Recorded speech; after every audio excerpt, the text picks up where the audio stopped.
What's up, guys? Nick here, helping you to master your technology. iPhone 17 Pro Max versus S26 Ultra. Who's the king? You know, we've been doing some month later updates. We've been doing some speed tests, but it's time to figure out who really is the king this summer in the smartphone game. Let's begin by, we're going to talk about different areas we don't always go deep on. We've already covered the basics. Let's get a little bit different here. So first thing we're going to talk about is chassis and weight distribution. Who's the king here? And it is the Galaxy S26 Ultra, coming in at least around 15 grams lighter. It's also a bit thinner. The phone it's just a better phone in terms of the chassis because you are dealing with large, heavy phones, and the S26 Ultra is giving you a larger panel, but also a thinner and lighter phone.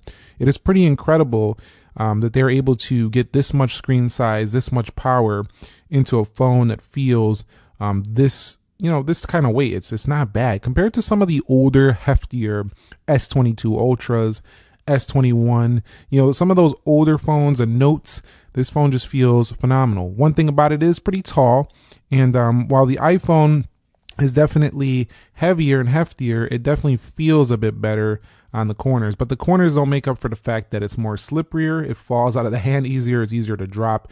In addition to that, it also just doesn't feel as hefty, or it doesn't feel as light and more easier to hold than this one because of the flat rails over here on the side. So I got to give the chassis and weight distribution to the Galaxy S26 Ultra. One of the things I don't love though is the camera area, because it creates this massive rock if you do type while you're doing things on a table. That is pretty easily fixed with a case though, but the rear of the iPhone over here definitely keeps that thing pretty darn flat on a table. So that's a better design choice, and a little bit, it makes me think the engineers thought a little bit more about that when engineering these two devices right here. I want to move on to another area we don't talk too much about, but I was called out about something in a previous video, and that is, Nick bro, you were saying that the iPhone 17 Pro Max is 10-bit. Well, let me correct myself on that one. It's actually not a true native 10-bit display on either of these. They're both running 8-bit displays with FRC or frame rate control. Essentially what they do is they simulate 10-bit color. So both of them kind of can appear that way even if they aren't a native 10-bit panel. All you need to know is that one of the real differences is the actual resolution. The Galaxy is actually a 1440p display, so it actually comes in at a higher pixel density, which in layman's terms just means that the phone actually has sharper text for you to read on the day-to-day. And it is pretty noticeable. I mean, every time I look at the S26 Ultra, I'm like, this display just looks a little bit better than the iPhone. There's one area though that it doesn't look better. I'll talk about that later, but when it comes to sharpness, it always appears that way to me, to be sharper. It also has a much better anti-reflective coating, although we have them on both. The Galaxy's is very, very high end, and I think it's one of the best, maybe the best on a phone today. But one of the things a lot of people want to see is, even on the smaller line that comes here, is the privacy display option. Now, this does create some different looks on different angles when it comes to reading text, but the actual feature itself is extremely innovative. And I think I have to give the king the crown to display to the Galaxy here for its specs. However, in real world practice, day to day, the king of color reproduction, I don't know, I might have to call it to the iPhone, just simply because when we're looking at this phone on different angles, it just looks a little sharper in terms of, because they don't have that tech. But it does feel behind now that it doesn't have a privacy display tech. But at the same time, for actual technical speak, the S26 Ultra wins. It is the king of display this year. I've said in my previous videos I prefer the iPhone, but again, that's subjective. I do give a lot of my own opinions on this channel, but when we're talking about being technical, we have to give it to the S26 Ultra.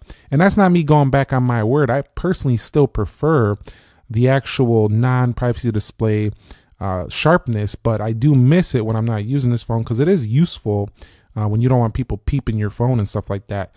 So for sure, the Galaxy is a very, very enjoyable phone if you want them privacy options.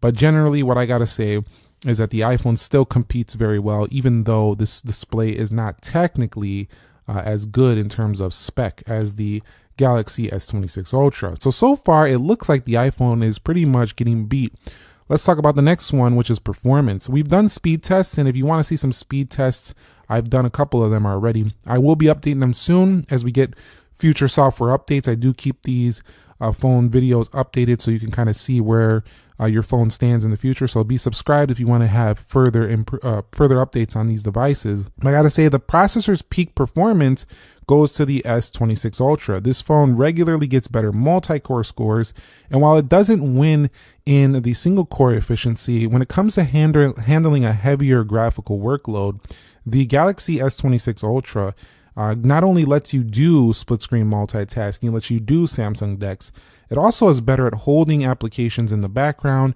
In addition to that, it's also better at handling a heavier workload when you push the phone. So it's the king here.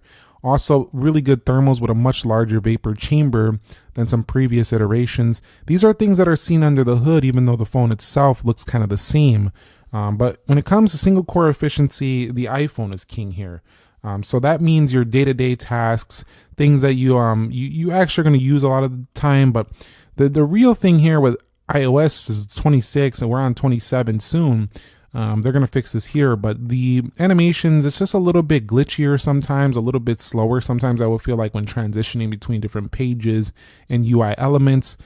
So for me, iPhone still cannot get the W. I mean, look at when it was scrolling right there, it just looked a little weird, a little bit slow compared to what we'll see on the S26 Ultra. Let's go ahead and showcase that. If we go to Play Store, you'll see very smooth, and it kind of seems to run more at a true 120 hertz versus the iPhone not always kind of feeling like that true 120 hertz in every aspect of the device. So I have to say, from a peak performance perspective, the iPhone is losing to the S26 Ultra here for sure.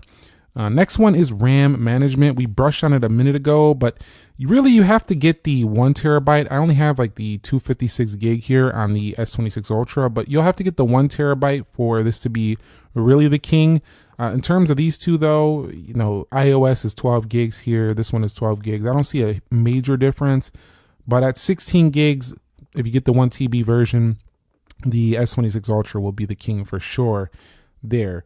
Also, I do find that Apple does these things where they kind of like try to manage the battery. So they kind of like they can sometimes close apps more frequently than you would like in the background, whereas Samsung usually keeps things ready to go a little bit more frequently, especially if you have one of these higher end Samsung devices. So I definitely have to say, RAM management wise, I have to give it to S26 Ultra for better RAM and app retention. It definitely feels that way when jumping between apps day to day. So it's the king there.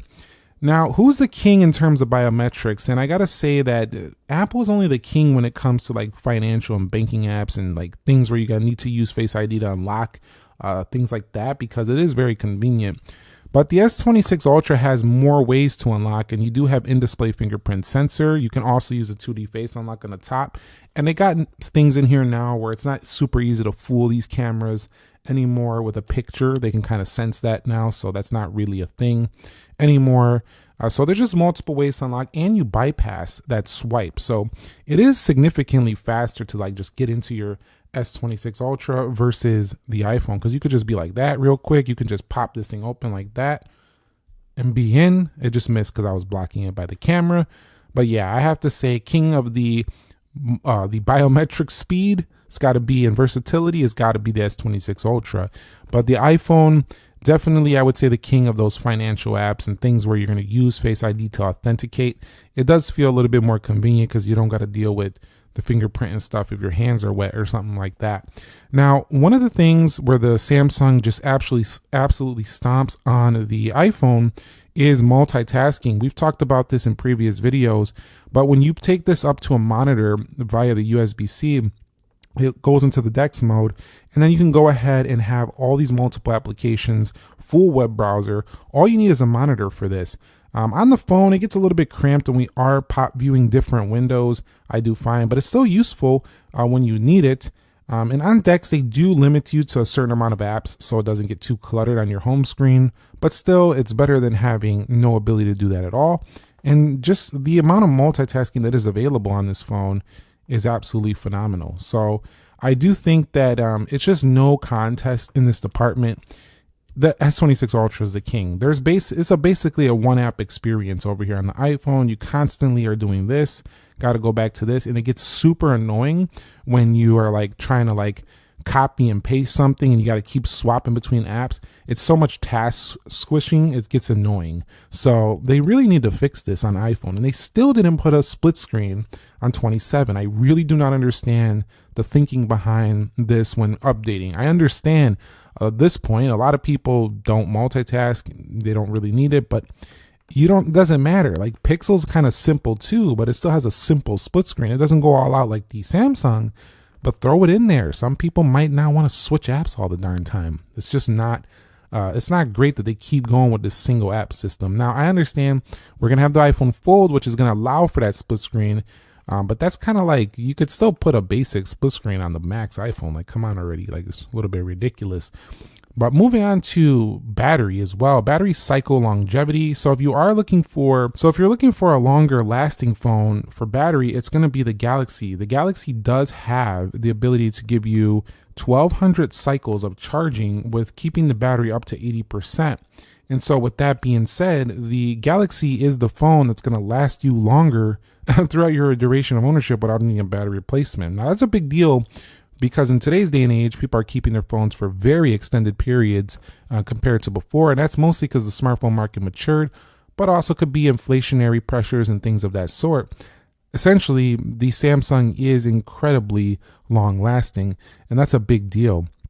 Also, I got to say that when it comes to thermals and charging, the S26 Ultra is 15 to 20 watts faster. So this thing charges a good 20 to 30 minutes faster than the iPhone, when provided you are using the correct charger. So I got to say that the Samsung is the one to pick if you want to be out of here. You know, you're showering, you're getting your breakfast ready, popping a toast. You got the Samsung on the charge. This one's going to be having more battery before you leave the house. The thing is, though, is I found that consistently the iPhone tends to last a little bit longer on battery life. So you got that trade-off there. Faster charging, a little bit longer lasting battery on the left. Some people have said they get better battery on the S26 Ultra. For me, I don't. I get about an hour longer on the iPhone, sometimes up to 2. Also, the cooling hardware is pretty much a tie. We have a larger vapor chamber in here, and Apple did go with that aluminum unibody construction around here, even around the frame, with vapor chamber to also keep this thing very cool. And it's been a superbly cool phone, the coolest I've ever felt. It will warm up if you have max brightness and you're in the sunlight and you're in the hot summer heat. You can still get a little bit of warmth, but it's not even anything like the 16 Pro Max. It is superb. Pretty good stuff here. Charging temperature though, 17 Pro Max also stays cooler when you are charging the phone. Like when the phones get a little bit warm when charging, the iPhone stays a little bit cooler in that respect as well. I do want to brush a bit on the niche hardware that is available for these and which is the king here. And I got to say, the only really niche things you get here is camera control on the right side, and you get the action button. But I'm going to focus on action button because that's the customizable action button right there. Camera control is just kind of slapped on there for people who want an extra camera button. But the ability to change between these different actions is, I think, more useful and less niche to most people because most people will customize that aspect of their phone. Samsung has the S Pen up its sleeve. No action button on the left side, nothing like that. And the S Pen is extremely powerful tool for creatives. However, this tool is a bit more niche, and I know these aren't really comparable, but they are like extra features that are included with the phone. Like you have an action button included over there, you have an S Pen included over here. I think for more people, the action button is more of an important feature that they would use more. The S Pen though wins. If you use this thing, it's way better than the action button, what it can do, the possibilities that are enabled by it. However, I don't think a lot of people are using it as much. So I got to say, in terms of those inclusions like an S Pen and an action button, I think Apple's implementation wins. I just think more people are going to get benefit out of a action button they can customize versus some people might just use the S26 Ultra their entire lifespan and barely ever touch the S Pen. So that's just something there. I'm not saying go away from it. I like it for the people who do love their S Pen. I don't want them to go away from it. I think it's a really strong selling point for this phone, but it doesn't mean that a lot of people are using it. Now, the next one is signal strength. And this one goes to the S26 Ultra. This one has better signal strength, better millimeter wave tech. It just has stronger 5G. So overall, I gotta say, I'm still picking this here. The iPhone though is really good and it's much better than previous years, but it's still not the king in this department. They're still gonna go to the S26 Ultra. So yeah, camera wise, while the S26 Ultra does have better 8K features and more overall on board, much longer zoom, I still think the iPhone has the better overall camera. It previews photos better, it looks better on social media, and while we do have different LUT packs and log, you can dial it in and get even better results on the S26 Ultra. It does have pro videos, and for those of you who want to tweak and play around, S26 Ultra is phenomenal. It's also a better concert goer phone because it does have much longer zoom, and it's a better landscape photography, zooming on to buildings, things of that sort. Traveling and you're like zooming in on your things you want to see off in a distance at your location, it's probably the better phone there. But I think for actual everyday users, close-up shots, just like the way it looks in the previews are better. Also the Instagram video is just much smoother for real world everyday use. It's a lot easier for the consumer, and front facing camera to get actual people and group photos just looks better. So overall, I think the iPhone's still the king of the camera game right here. A lot of people say it's just a video, but the camera's really good as well on both front and rear. Ecosystem, synergy, resale, which one has a stronger ecosystem? I still think it's Apple because they're running the game when it comes to their silicon within their MacBooks, iPads, and iPhones. They all feel like the same product, just kind of like different sizes. Samsung, you're going to go over to Windows, manage Microsoft's Windows. You come over here, you're managing Android. You go to the watch, you're managing Wear OS. I mean, you have all these different systems, and yes, they're awesome. And they're definitely more for the tech inclined. But at the same time, it's still a little bit easier, even if you're a tech savvy person, to just use the iPhone experience with the ecosystem. However, the iPhone's ecosystem is a little bit boring. If you want to go a little bit more versatile, I think Samsung wins. They have a lot of options within their ecosystem. So while it is a little bit more complex, it is more versatile. So I do like Samsung in that regard. So the final objective verdict, it's going to be the S26 Ultra. It is the king. So we started the video, who's king? After everything we broke down in here, objectively speaking, it's the Ultra. And again, if you watch some of my previous videos, you're gonna be like, what is this guy going back and forth? No, what I'm saying is objectively, when we break it down and analyze it by spec and what it offers, there's no denying the S26 Ultra is the king. I've objectively or subjectively have said in the past, though, that my iPhone experience, I enjoy the 17 Pro Max a little bit more, but that's me personally. When we take a look at them for what they offer and we take a step back and zoom out, S26 Ultra is a bit ahead. The only con I don't like with the S26 Ultra and the Samsung in general is they kind of got a little bit stagnant. They're not really like pushing the boundary too much. It's like they got better than the iPhone and they're kind of just staying that way, but not really pushing the boundaries. I feel like Apple is making continuous improvement. So if they don't start stepping it up and switching it up soon, I think the 18 Pro Max is going to blow right past this phone. So let me know your thoughts on this one down below in the comment section of this video. If you found it enjoyable, entertaining, informing, and right in time maybe for your upcoming pickup or purchase of one of these, drop a like. I'll catch you on the next episode. Nick here. Be sure to be well. And if you enjoyed this episode, check this one out. I'll catch you on the next one. Peace.